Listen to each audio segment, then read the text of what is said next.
Hey, everybody. Kash here, cat herder over at Jupiter, and I am joined by a good buddy, a great builder, and arguably the best hair in all of crypto, Mr. Samyak Jain, the co-founder of Instadapp and Fluid. How you doing, buddy? Yeah, great to be here. It's such a massive event.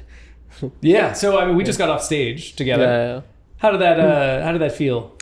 Yeah, the few lines I had, I guess I did nice, and then Kash did great. I was just doing a Samyak impression, to be very clear. That was all I was trying to do.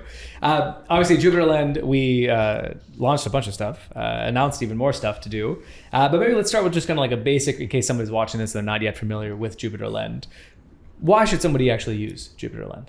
It's extremely simple for lenders. It has one of the best yield on Solana, and it's super simple. Like, I think the probably the best risk adjusted yield on Solana, and there's no bullshit yield. It's like all USDC, and rewards are in USDC and very simplified. So as a lender, it's the most simple experience. You get a yield bearing token, which you can also transfer to different wallets if you want, etc., etc. As a borrower, it provides you the highest LTV, and also I think the decent borrow rates. I think maybe the lowest, but more or less the same, I guess. Borrow rates, but highest LTV and even nicer experience. So yeah. Makes sense. Yeah. The way I always think about it is like, hey, a lot of us in crypto have some assets and don't have so much more money on top, right? A lot of people are kind of like fully long Solana, fully long JLP, fully long Bitcoin, or whatever else it might be. And I think it's a great way to like kind of get more use out of your capital, right? Like every dollar you've invested actually goes further. You can borrow against it, use that for yield strategies, use that to pay for your lifestyle, anything that might actually come up, which is pretty cool, I gotta say. True. Yeah. Let's talk a little bit about the origin story of Fluid though as well, because JupiterLend is 5 months old at this point, but you've been in this game for much longer than 5 months. What's your history with the borrow lend space? Fluid is 1 year, 11 months old, almost 2 years. But we've been in the industry since 8 years, and we started with playing around with the lending market itself. So we've been in the industry before the DeFi term was coined. Properly. Really? Yeah. What did they call it back then? Community was discussing if they should call it DeFi or OpFi. OpFi was open finance. And then most people started using DeFi, including us, and then it just became an industry. Trendsetter. The only protocol at that time was MakerDAO in terms of DeFi. So we've been in the industry since the very beginning of DeFi. Been through a lot of things. We built sort of a very simplified experience on top of MakerDAO to start with at Instadapp, and from Instadapp we did a lot of innovations, and the interesting part that a lot of people don't know about is I know Meow since 2018-19. And he was one of the very early supporter, because of whom we are where we are now. He also helped us get the initial grant from Kyber, which helped us kickstart our Instadapp journey. And fast forward to now, we have a lot of experience in borrow and lending. Been through a lot of I think 2 bull market and bear market, the crashes. Been through a lot of ups and downs. So and all of that knowledge, we just combined it into Fluid and then in JupiterLend. So it's the culmination of the things that I have done in past 8 years is all integrated in this protocol. Man, that Kyber cabal really ended up doing pretty well. How many billion-dollar protocols were born out of that group of people? Like obviously Kyber itself, Jupiter, Fluid, or Instadapp, and then Fluid, and I'm sure Pendle. A few others. Pendle as well, right? Tian was over there as well. So that was the kind of crypto version of the PayPal mafia in some sense, is the Kyber cabal, which is pretty wild. So how did you actually meet him? I don't even know the answer to this. How did you actually meet him? Because you were 18 at the time or something? 17, yeah. 17, yeah. So he was just hanging around in malls in Bangalore and picked you up? Or how did you guys actually get together?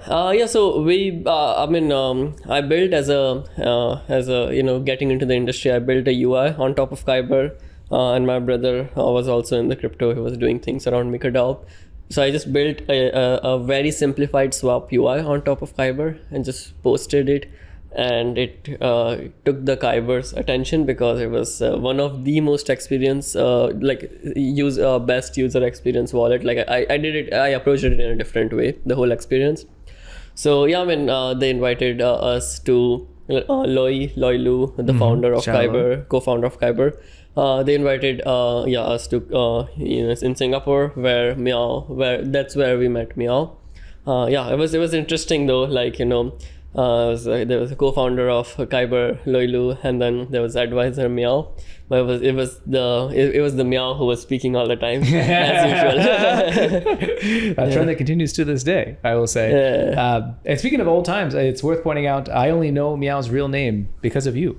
So you knew him before he was actually Meow, right? That was, that's true. Yeah, we won't say his name here; it's a state secret. But you came. Me and Meow were getting coffee in Dubai, and then you and Samyak came by. I didn't even know people started calling him Meow.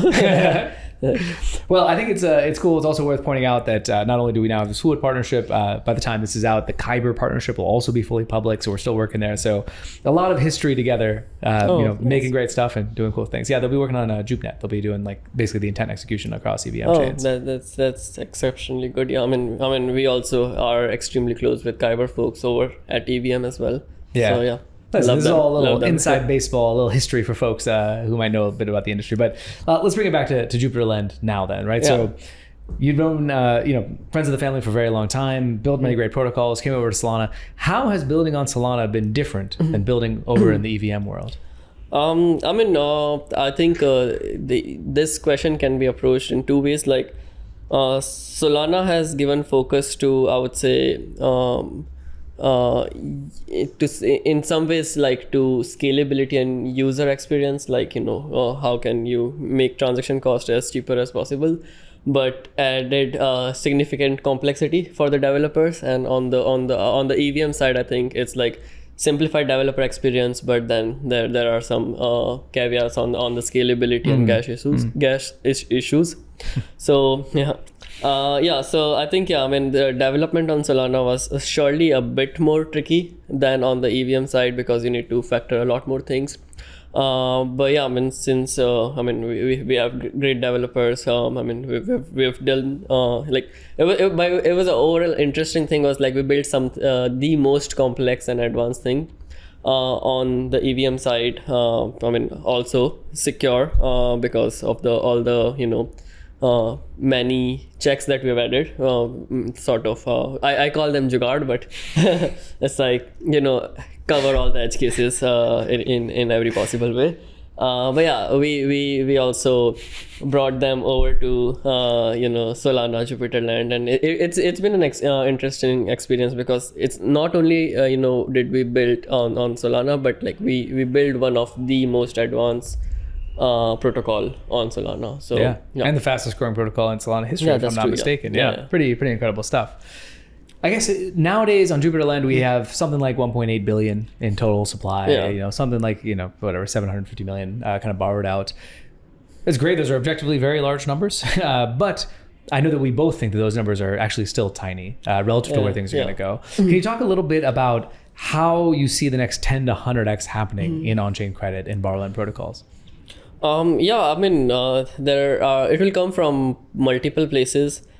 I think 2026 is going to be a big year for RWA. Surely the crypto price going up will also contribute on the overall TVL. More and more users, starting to borrow against their crypto as they learn about it. I think JupiterLend has done an exceptional job there because not only that we grew to 1.8 billion, but we grew by maximum of those being a net new user to the ecosystem. So by migrating a lot more retail and institution users over to DeFi and start using DeFi services, it will come from stocks, it will come from commodities. Stocks are I think fairly large on Solana now. Gold is fairly large on Ethereum, and I think all of these things will come on chain. I would expect by in 2 years, I would expect JupiterLend to be a $50 billion protocol. Inshallah. Inshallah, yeah. I think we got some more assets to list there, certainly some more features, but some of the things that we talked about today, like unlocking native stake as collateral, for example. We talked about the letting people who have custodied assets borrow against those custodied assets is another major one. And then, of course, the X stocks, which again, by the time people watch this, if you own X stocks, you'll probably be able to use those as collateral as well, which is just something that's like fundamentally impossibly out of reach for 99% of actual human beings, right? Unless you're Elon Musk or someone like that. That's true. Right, which is I think it's one of the cool things. People overuse the word democratizing finance. They're like, this is going to bring democracy to whatever. In some cases, too much democracy can be a bad thing. In this case, I think that like increasing the access to the kind of financial products is really what's so interesting about it. That's true. Yeah, I mean, something that feels very obvious but is still not available for a lot of retail audience, also for institution, and if it's available, it's not as optimized. I think people are just starting to see the potential of DeFi, and we are still very early. And it's a funny thing because I think over time, like borrow lend protocols really only work, in my understanding at least, borrow lend protocols really only work because there's the DEX liquidity underneath. So you can do those 24/7 liquidations against any assets that need to be liquidated, which allows you to have these kind of risk parameters and have these high LTVs and so on that are not really possible. So you have this base level of DEX liquidity enables this next level of borrow lend liquidity. What is the next level on top of that gets unlocked? I mean, I'm thinking here of like vaults or perp ideas or anything else like that. I mean, I mean I mean that I think in my opinion, I kind of merge all the finance into two categories. One is like DEX or like exchange of assets, and another is borrow and lending.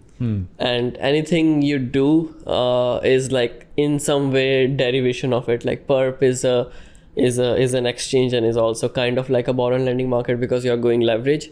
So it's like you just use the same concept, turn them into a different way to provide different use case. In borrow and lending, the main use is like you deposit collateral to borrow asset, but in perp, the main use case is to go leverage, but you can also do that on borrow and lending. So yeah, I think like the base level is this, and then how much more can you innovate on those? And yeah, I mean, I think using usage of algorithms and more maths and financial I mean just how can we optimize the capital more there. Makes sense. I think the specter that is looming over everyone's minds right now, especially in the last kind of few weeks with Claudebot and whatever it's called now, Moltbot or something, coming to the fore, is AI, right? And like what in particular AI agents doing kind of like autonomous development or 24/7 kind of penetration testing and stuff like that is going to bring to DeFi. Do you have any thoughts on like what is good about that, and then what is also kind of concerning about that? I mean, one thing for sure is like future is exciting and unpredictable. You don't know for better or for worse, and no one can predict, but I mean, it's always good to be optimistic and be wrong than be pessimistic and right. Because that's how you can get through every day and be motivated towards doing anything. But yeah, it surely kind of is crazy, and it just launched yesterday. The social media of that was crazy. Yeah. I don't know if people haven't seen this yet. There's now basically like a Facebook for all the Moltbots to go talk to each other, and they're already discussing, in an unsupervised fashion, how to have private communications that humans can't understand, like what the nature of suffering is. There's a subreddit on there or like a subforum that's like them pretending to be humans and having only a single stream of consciousness. It is. Honestly, if Cat Lamport was not this weekend, I think I would have taken a few days off just to like dig into all of that, because it is equal parts exhilarating and terrifying. Yeah, especially on that end. I started Instadapp with my brother, but he left 1-2 years ago to start his AI things. He's doing a bunch of things. So he's deeply involved, and he keeps on telling me, do you know? And yeah, it always is so surprising. Yeah. I mean, you've been in the DeFi trenches for now 8 years, as you say. Yeah. You've seen the trends come and go. Do you, are you DeFi for life, or are you like a frontier technology kind of person where you're like, hey, now if AI is more interesting, I might go check that out a little bit more? I feel Fluid and Jupiter Land, I think, we'll have like $1 trillion of protocol, maybe in 5 years, maybe a bit more. But I think the overall Fluid, I want to take it to a $1 trillion protocol. So I am here for some time. Until then, at least. Yeah. At least till then. And after that, I would like to experiment into more industry, but I'll always be involved to some extent. Yeah, I mean, just anything to, just always be active and experimenting. Yeah. There was a little time on Solana earlier last year where it was thought that AI agents were like the big meme coin narrative, right? And really those were just like, LLMs posting to Twitter and people like buying them all. Now it seems like the tech is actually kind of getting there, right? Do you imagine a world in which like infrastructure that is built in DeFi is used more by AI agents or more by human beings? Again, like the main thing about what's happening with AI is that you can't really predict anything. Like, will there even be the concept of money, which a lot of people talk about? Will they just trade compute units back and forth or something like that? Yeah. I mean, and the only thing that AI needs is energy, and like maybe people don't, like the best case scenario is people don't have to work anymore. Because everyone is able to have good life because of everything is so automated and with AI. So I would expect that AI are managing more assets and probably earning more returns and doing more things in the shorter, like maybe 2 years, 3 years, 4 year time span. But I don't know how it will look like in 10 years or whatever. Yeah. It's that old line that like, people always overestimate what can happen in 2 years and underestimate what can happen in 10. And so I definitely agree. The event horizon of 10 years is that's true. Just too far away right now. Okay, this has become like an AI podcast all of a sudden. So let's bring it on back to crypto. You're an EVM lifer, or you have been up until Jupiter Land. What has it been like kind of working more with the Solana community, and how has the Ethereum community taken it? Have you guys had any like blowback or anything like that from EVM folks? Not really. I mean, the thing that I consider ourselves is more like innovator and inventor. And I mean, and it's also like I'm like most loyal to Fluid, and whatever it takes for Fluid to grow. We're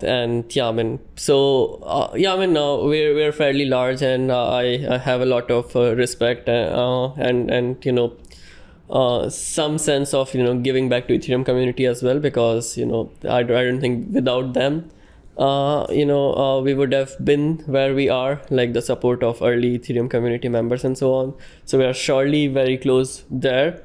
But Fluid is the only protocol, if you see, which is like live on Ethereum, on Solana, and it's also going live on BNB chain soon.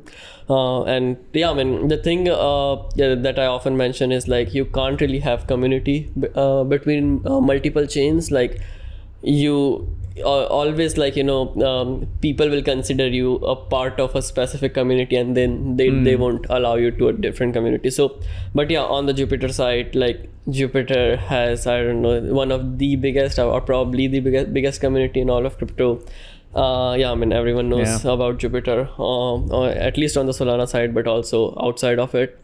And I don't think I think our collaboration was not very in a controversial way, but we're bringing in the innovation that we did because we believe we've made something truly incredible, truly innovative. We're bringing that innovation to all the chains, making DeFi more accessible. Every user everywhere, wherever they might be. Here's a question for you. Why the fuck are you using Phantom Wallet? I am just lazy. I caught Samyak using Phantom Wallet earlier today, and our friendship has not been the same since. I will tell you, I almost didn't do this podcast with him. I was so upset. I'm just lazy to switch. Like there are even better options on Ethereum side outside of MetaMask, like Rabby Wallet, but I'm still on MetaMask because I'm just lazy. Can I do it for you today? Switch on over? Can I? I'll do it today. There we go. Yeah. By the way, no hate towards Phantom. Those guys are great and they make a great product. But if you're a Jupiter family, you got to use the Jupiter products. That's all. Phantom's all fine. It's just my laziness. There's no reason. How do you think about mobile and its impact on the borrower-led market in the ways that it maybe brings on new users or the way that the product integration should work? How do you think about the mobile kind of nature of crypto going forward? I mean, I think for most retail audience, mobile is needed. But yeah, I mean, I just find it more comfortable to manage DeFi on Mac. But I think most people will be doing it on their phone. So yeah, I mean, if it's retail featured app, then it should be done more on the phone. But if it's institutional, then I think the web app or like the bigger screens are better. Yeah, I mean, I think we both agree that there'll be both. More retail and more institutions, I guess, that come on.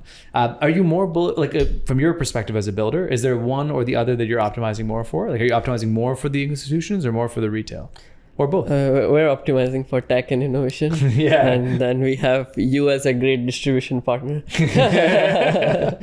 Okay, yeah. I mean, we're focused on both as well. Like, I think it's a tricky thing because I think Jupiter's core strength is in retail, of course, and isn't just like making things so simple that anybody can actually get on and use them. But at the same time, the absolute dollar amount that the institutions have and the fact that you can do the B2B sales process, it's 10 conversations, you can cover $100 billion, right? Yeah. Which obviously for retail is a very different game. But also on the Ethereum side, I think it's, especially on the Ethereum chain, it's mostly the big whales, like not a lot of retail users. So that's who our users have been since the start. But yeah, I mean, there's as you already know, the interesting stats, like the users of Jupiter Land is more than all other chains combined, the number of users. So on Fluid, you mean? Yeah, on Jupiter Land, Fluid, of Fluid. So yeah, I mean, we surely onboarded a lot more users, retail from there. But I think institutions, probably from Ethereum or like high net worth individuals and so on. Yeah. All right. Well, it's been a lot of fun. Let it be known, there's no prep. Just Samyak and I are buddies, and this is the conversation we would have had if we were just sitting, eating some food as well, probably. But I want to do something that we don't do very often when we're just hanging out. But we'll do it just for you, podcast viewers. Are you down to play a little game of Overrated, Underrated? Okay. A little bit spicy, potentially. Okay. You okay with it? You consented? Yeah. Okay. Sure. Cool. Let's do Overrated, Underrated, Aave. Moderate. Properly rated? Properly rated. That's not a very spicy answer now. You gotta... Yeah. Why?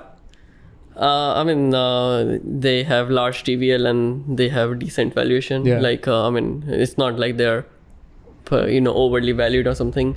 And I mean, I think they're probably very balanced on the valuation side. Okay, fair enough. Yeah.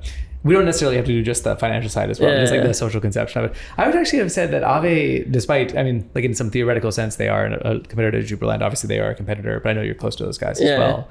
I think I probably would have said underrated. Aave does 50-60% of all the DeFi revenue, and I think that's like pretty impressive actually. Yeah. And they're still relatively small. I saw a stat just before we were preparing our talk. They have about the balance sheet of like the 37th biggest bank in the US. So despite being like by far the largest kind of protocol today, they are, like a mid-sized bank basically right now. So But as we both know, the whole space will kind of dramatically grow. I mean, the DeFi is like 200 billion right now, and we expect it to grow to trillions. So I mean, Aave is surely most near to that. But I mean, I think it's a long way to go, even for them at 40 billion to a trillion. Yeah, still, that's true. So the race is long, and I think that Fluid and hopefully Jupiter Land. But I mean, along the same lines, like it was like 6 years ago when we were celebrating 100 million TVL in DeFi. Yeah, crazy how fast things change, huh? And now, I mean, we had somebody borrow out $100 million on JupUSD like just 2 days ago in a single transaction. So it's like, things have definitely changed a little bit. Overrated, underrated, DAO governance. Which chain are we talking about? Let's start with Ethereum DAO governance then. Yeah, so on Ethereum side, the DAO governance is just pretty serious because I mean, it's I mean, everything on a protocol, it's like protocol is fully in a way like it's truly controlled by the governance such that like team just cannot do anything. Like that's the default standard there, where the DAO has the ownership and everything needs to happen on an on-chain vote, and then the governance itself execute those votes. But I think over at Solana, like everything works in a bit different way, and I think it's both are good. Like And I think both experiments are also good because on Solana, I think things are running more from a business point of view, like, how to grow fast, move fast, break things. That ideology is also important. But at the same time, on the Ethereum side, like it's, we're building an infrastructure where, we are asking a lot of institutions to trust. So, it's better that the ownership is decentralized and so on. So I think, I don't know which one will win or both will win, but I think that's. Would you say that they're both underrated then? Both are nice experiment. I don't know if it's like this guy. Overrated, underrated. You got to pick, brother. Everything can't be properly rated. Underrated. Okay, you heard it here first. Samyak says that Ethereum and Solana governance are both underrated. Okay. I'm surprised. I would have thought that. I think Solana governance is probably overrated in most cases. Like, I think it's very few people actually do it. There's very few votes and so on. Outside, Jupiter. We've had our own DAO, but we at least did many votes at large scale. A lot of these protocols, it's just like 6 guys on the team kind of deciding things, right? But maybe it's a difference. It's also somewhat similar on the Ethereum side, where like majorly the team is deciding, but the thing is, it's like as the token gets more decentralized, you expect governance to get more decentralized, but it's still at very early age, and you can't really have like run it like a government. Not yet at least. Overrated, underrated, the perpification of everything. Have you heard this argument, this idea that like everything will turn every asset into a perp on chain? Overrated. Why is that? Okay. Every asset. I would. No, it's. I don't know. Yeah. All right. I just feel perps are overrated. Perps are overrated. Yeah. Why do you think perps are overrated? Because I just think like perp is a made up thing to confuse people. Everything is like exchange and warrant lending, and you can just merge everything to create something else. That's my way of looking at finance. Yeah. But yeah. I like that framework for the world as well. The one that I use for blockchains is that they're really good for 3 things, which is like capital formation, in which I include trading, credit, which is obviously borrow lend, and then commerce, like actual payments and so forth. But I like yours as well. It's basically just you're either trading things back and forth or you're borrowing things back and forth. That's really the main 2 things. And that's probably pretty close to accurate. Overrated, underrated as a non-US citizen. Non-US dollar stablecoins. I think underrated. Underrated? Oh, please say more. The blockchain is the one place which allows you to also mint dollars out of thin air. Like you have some different corrector, but you're basically, the thing that people don't realize is like it's not just the Fed who is minting the dollars now. It's anyone around the world. And so like, and the interesting side of it is like you're making USD a global currency, but another side of it is like it's not fully controlled by a single government, but also still to some extent it is controlled by it. I think nice. All right, well, let's do one last crypto one then. Overrated, underrated, Morpho, one of the faster growing protocols over on the EVM world, getting a lot of attention. Overrated, underrated. I think it's overrated. Yeah. Why is that? Because like Aave's valuation is 2x of Morpho. That's it? Yeah. Oh. So I just feel like Morpho is like overly valued with respect to the market they control. Interesting. All right, let's go to some non-crypto ones as well then. Overrated, underrated, Bennett College. Overrated. Why is that? They're good at marketing. You went to Bennett, right? Yeah, I went. Yeah, okay. I thought you were gonna. Interesting. And you hired a bunch of people from Bennett as well, right? Not. Pradi and Aditya and all those guys. They're from IITs. Gotcha. Okay. Overrated, underrated, color coordinated outfits. Shirt and pants, same color. Oh yeah. Perfectly rated.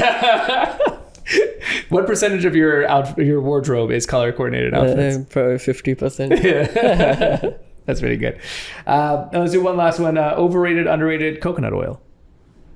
I think perfectly rated. Yeah. What do you use coconut oil for?